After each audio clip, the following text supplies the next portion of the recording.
கர்த்தருக்குள் பிரியமானவர்களே, டிசம்பர் 20 இன்றைய பனித்துளிகளின் தலைப்பானது பாடுகள் பறந்து போகும். வசனம் யோவான் 13வது அதிகாரம் 7வது வசனம்.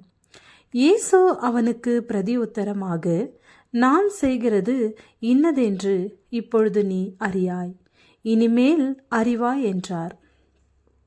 புரிந்து கொள்ள முடியாத புதிராக தோன்றும் காரியங்கள் வாழ்க்கையில் புதிய பாதைக்கு ஊடாக வழிநடத்தும் புண்ணியரின் அற்புத கிரியைகளாகும்.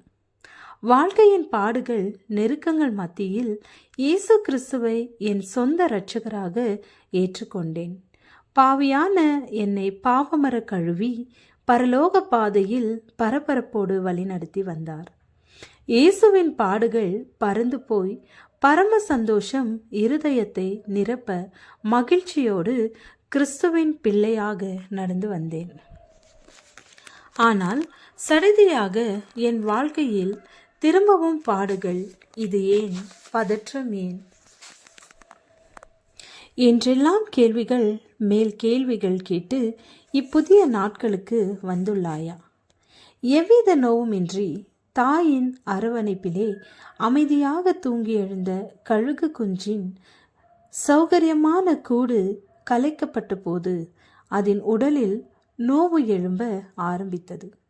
அதன்பின் அதனை சிறிது சிறிதாக உயரமான அந்த மலையிலிருந்து கீழே தள்ளிவிட பார்ப்பதை உணர்ந்த குஞ்சின் உள்ளத்தில் திகில் எழும்பியது. சடுதியாக ஒரு நாள் தாய் கழுகு தன் குஞ்சை மேலிருந்து கீழே தள்ளிவிட்டது. ஐயோ, என் தாய் ஏன் என்னை இந்த உயரமான மலையிலிருந்து தள்ளிவிடுகிறாள்?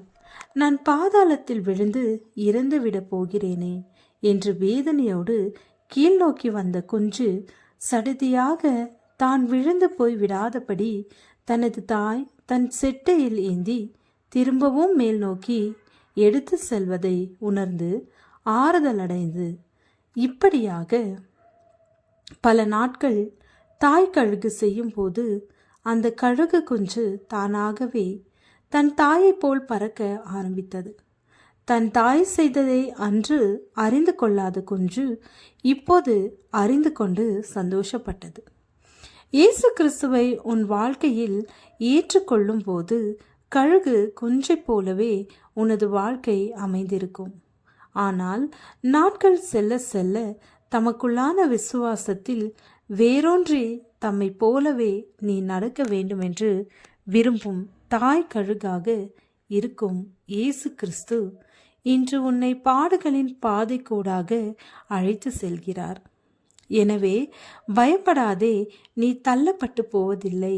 கழுகு தன் கூட்டை கலைத்து தன் குஞ்சுகளின் மேல் அசைவாடி தன் சேட்டைகளை விரித்து அவைகளை எடுத்து அவைகளை தன் சேட்டைகளின் மேல் சுமந்து கொண்டு போகிறது போல இயேசு உன்னை தம் கரங்களில் ஏந்தி கொண்டு போவார். அவர் செய்வதை இப்போது நீ அறிவாய். ஆனால் நாட்கள் செல்ல செல்ல நீ அறிந்து அவர் நாமத்தை மகிமைப்படுத்துவாய். ஆமென்.